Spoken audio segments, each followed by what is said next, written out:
Hello, guys. Welcome to another episode on Research Hub, and welcome to Dimas Academy.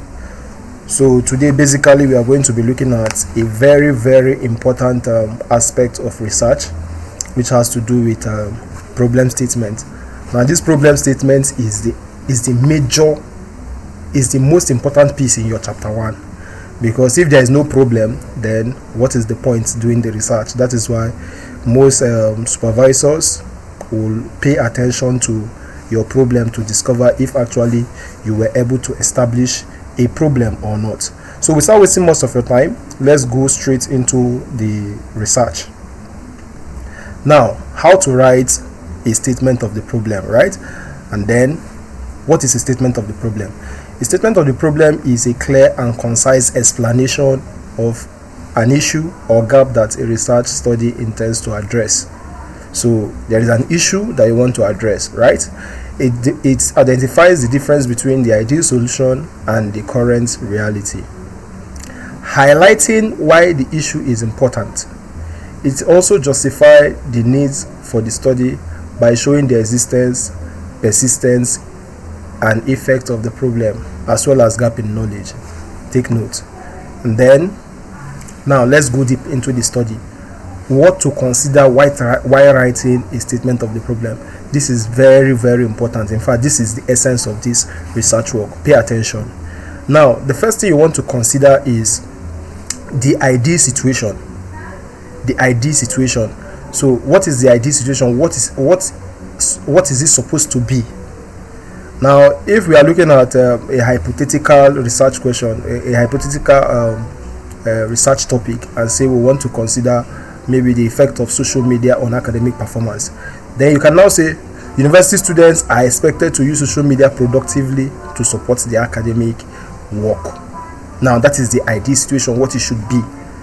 Again, you can say social media should enhance learning, research, collaboration, and academic performance. Again, that is what it should be, the ideal situation. Students should maintain a balance of social media alongside their studies, right?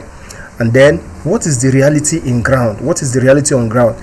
Now, the reality on ground, which is the problem, is that many students spend excessive time on social media for non-academic purposes. Of course, we all know that students spend time doing some other things that takes their time from the academics, and they spend time TikToking and doing videos and the rest of them. Now, this leads to distraction, poor concentration, and reduced study time. Now you are stating the problem. Then academic performance among students is often negatively affected or unstable by this their behavior, by this constant use of social media. So by this you have stated the problem. Now, so let's go forward. Now, what are the next thing you want to write? Remember that all these things you are writing should be in just a paragraph. It shouldn't be in, maybe 3 paragraphs. No, because like we said in the beginning, it is a very concise study, so it's meant to be in just 1 or 2 paragraphs is enough. Don't write too bulky statement of the problem, right? Then, what are the measures put in place to solve the problem? Now, university have introduced e-learning platforms and digital tools for academic engagement. These are some of the measures that have been put in place. Awareness programs on responsible social media usage, right? There have been awareness campaigns on responsible social media usage and time management. Now, however, we now go to how persistent the problem is. Despite these measures, it is still, despite these efforts, excessive social media still persists among students. So you are still going to establish that despite these measures, this particular excessive social media habit is still happening, right? And then many students are addicted overly. Of course, you and I know sometimes some people spend more than 7-8 hours on their phone, and this have adverse effects on their academics. Now, what are these adverse effects? That will just go straight to the consequences. What are these adverse effects? Now, 1, it leads to poor academic performance. It leads to poor academic performance. It leads to low grade. It leads to academic failure.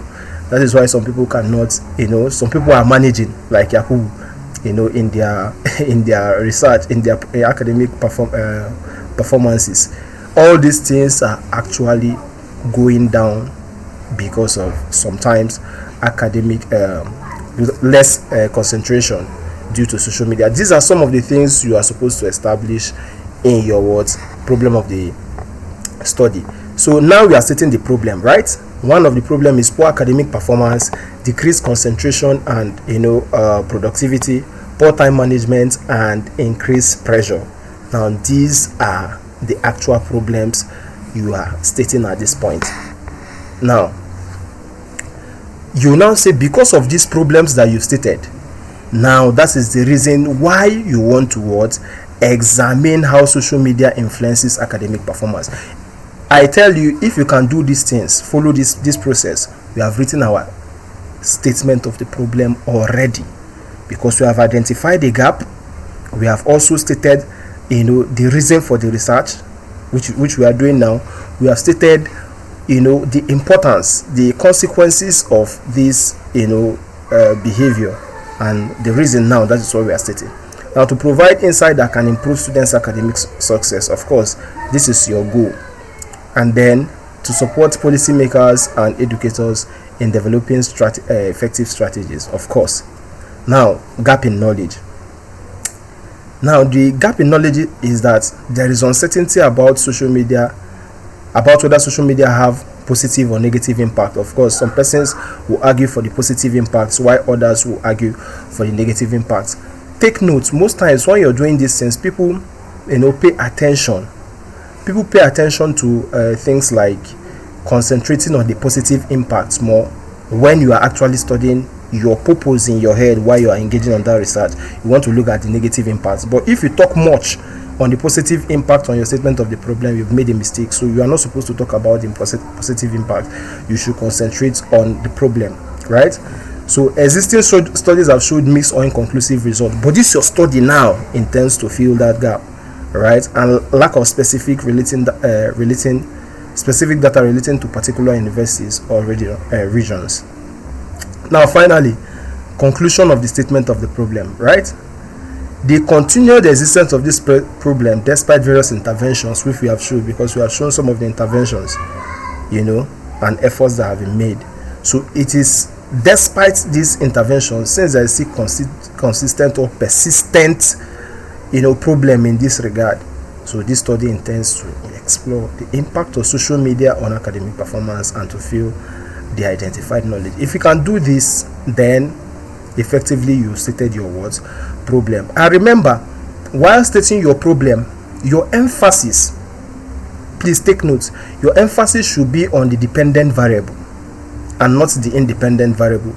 Because if you make effort to connect the independent variable and the dependent variable while stating your problem, what you have done is that you have concluded the research. There is no need for research again. That is why it is important for you to know your dependent variable and your independent variable, and then pay focus on your dependent variable while you are writing your statement of the problem, right? In our next video, I'm going to talk about the dependent and independent variable, and then I'm going to demystify these things, because it confuses a lot of students, and I've been getting people asking me what is dependent and independent variable. We are going to deal decisively on it in the next video.